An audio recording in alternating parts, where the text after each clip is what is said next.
So yesterday was the first night that trays stayed in the tunnel overnight.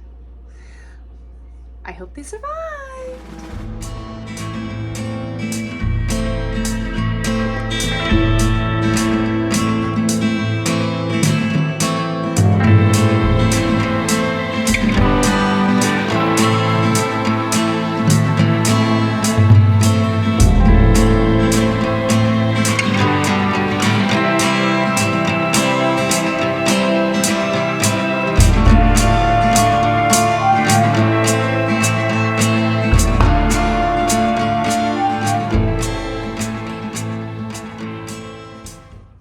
As you can tell, all the snow is gone. And now it's the phase of everything is ugly before it gets pretty. Lots of work to do, lots of work to do. It seems that everything has survived. My spinach is looking amazing. Happy with all this weather. The kale, the same thing. I have some radishes sprouting also.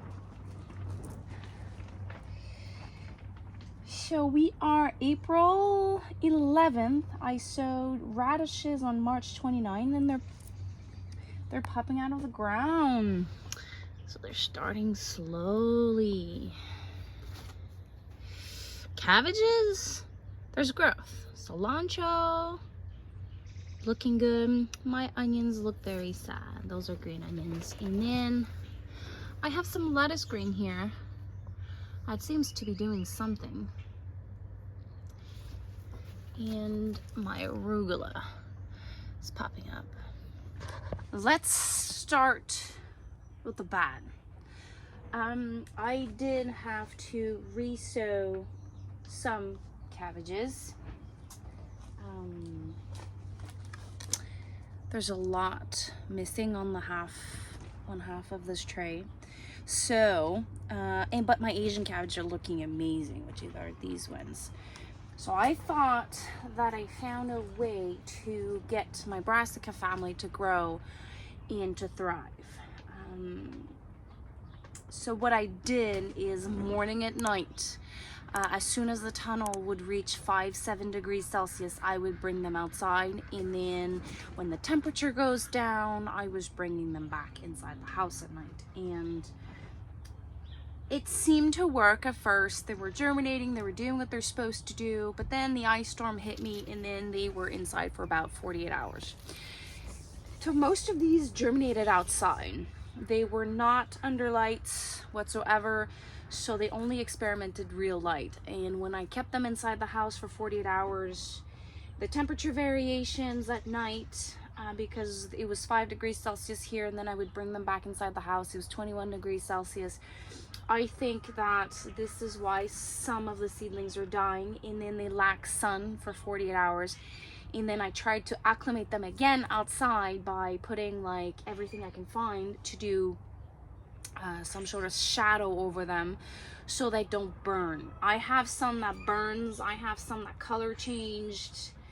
They're like turning yellow. So they're lacking nutrient or lacking sun, like this one. So I fertilized them. But that's the bad, the ugly, I should say. The bad, I do have some poor germination on my lettuce. The good, look at these peas. Like, these peas are going to be transplanted probably today or tomorrow.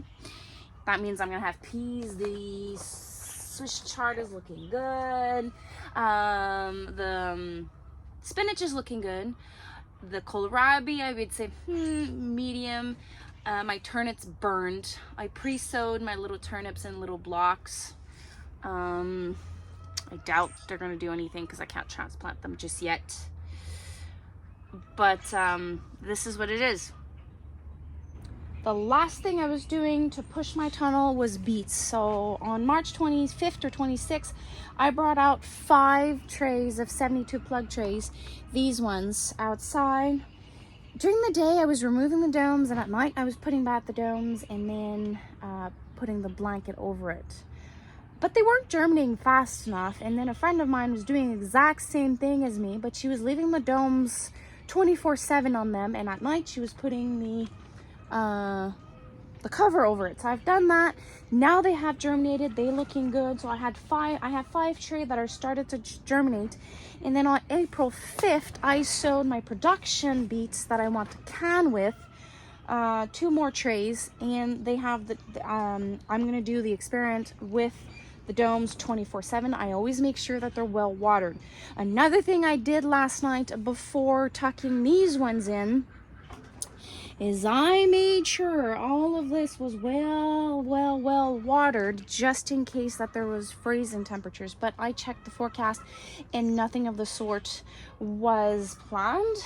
But if you're looking, like, I have food that's going to be harvested soon here. Like tonight I can add spinach, a little bit of baby kale, baby Swiss chard. I could add cilantro to my lettuce tonight, my salad bowl, and I did do some sprouts. So this is a little tour of what's going on in the tunnel, and officially I am starting to plan to work on the outside garden, because between April 20th and April 30th, that is when I have to start sowing and transplanting certain of my cold hardy crops and root vegetables. So there you have it. This is what's growing in the tunnel.